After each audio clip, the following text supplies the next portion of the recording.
Fluid correction crystalloid और colloid के बारे में बताऊंगा।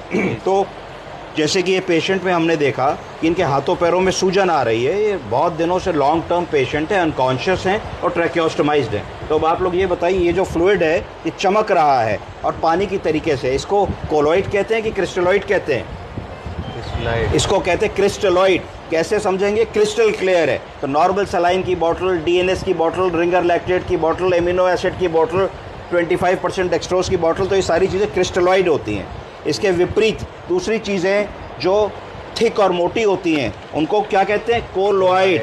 तो जैसे कि हम ये देखेंगे कि रेफ्रिजरेशन से निकली हुई बॉटल आई है, इसमें मॉइस्चर जमा हुआ है, ये ह्यूमन एल्बुमिन सॉल्यूशन है 20% 100 ml, तो ये चीज़ कोलॉइड है। अब मैं क्रिस्टलॉइड और कोलॉइड के बारे में आपको डिफरेंस बताऊंगा। अगर आप एक गिलास पानी को यहाँ पे गिरा दीजिए तो यहाँ से वहाँ तक जाने में उसको कितनी देर लगेगी? 1 मिनट भी नहीं लगेगा। अब ये कोलॉइड है, ये मोटी चीज़ है, शहद जैसी है। अगर आप एक गिलास शहद को यहाँ गिराएंगे तो यहाँ से वहाँ तक जाने में कितनी देर लगेगी? उसको बहुत टाइम लगेगा, घंटा भर भी लग सकता है, 2 घंटा भी लग सकता है, नहीं भी पहुँच सकता है। इसका मतलब है कि जब मरीज़ बीमार है और बहुत दिनों से बिस्तर पे है और राइल्स ट्यूब पे है, तो आप उसको सिर्फ लिक्विड डाइट दे रहे हैं। लिक्विड डाइट में प्रोटीन उतना नहीं पहुँचता, एल्बुमिन उतना नहीं पहुँचा, तो ब्लड का घनत्व पतला हो जाता है। ब्लड पतला हो जाने से ब्लड की विस्कोसिटी कम हो जाती है।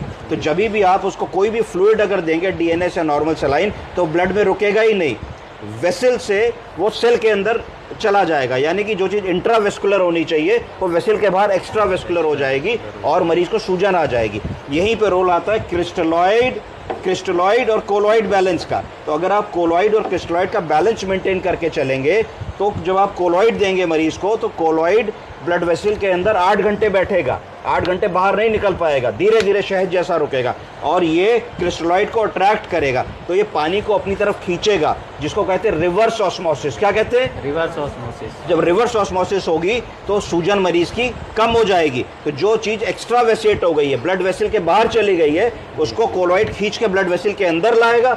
जब ब्लड वेसल के अंदर आएगा तो मीन आर्टीरियल प्रेशर बढ़ेगा, जब मीन आर्टीरियल प्रेशर बढ़ेगा तो अल्ट्रा फिल्ट्रेशन होगा और किडनी से वो पानी बाहर निकल आएगा, मरीज की सूजन निकल जाएगी। तो ये हुआ क्रिस्टलॉइड और कोलॉइड। तो हमेशा ध्यान रखिए कि आंख बंद करके मरीज को खाली क्रिस्टलॉइड, एनएस लगा दो, डीएनएस लगा दो, रिंगर लैक्टेट लगा दो, आइसोएम लगा दो, एमिनो एसिड लगा दो, नहीं करना है। अगर लॉन्ग टर्म केयर पेशेंट है, ओल्ड पेशेंट है, तो कोलॉइड क्रिस्टलॉइड रेशियो को मैनेज करना अत्यंत आवश्यक है। और हर तीसरे दिन प्रोटीन और एल्बुमिन की जाँच करके सुनिश्चित कर लेना ज़रूरी है कि हमारा एल्बुमिन कम तो नहीं हो रहा है। समझ गए आप लोग? जी सर। Thank you.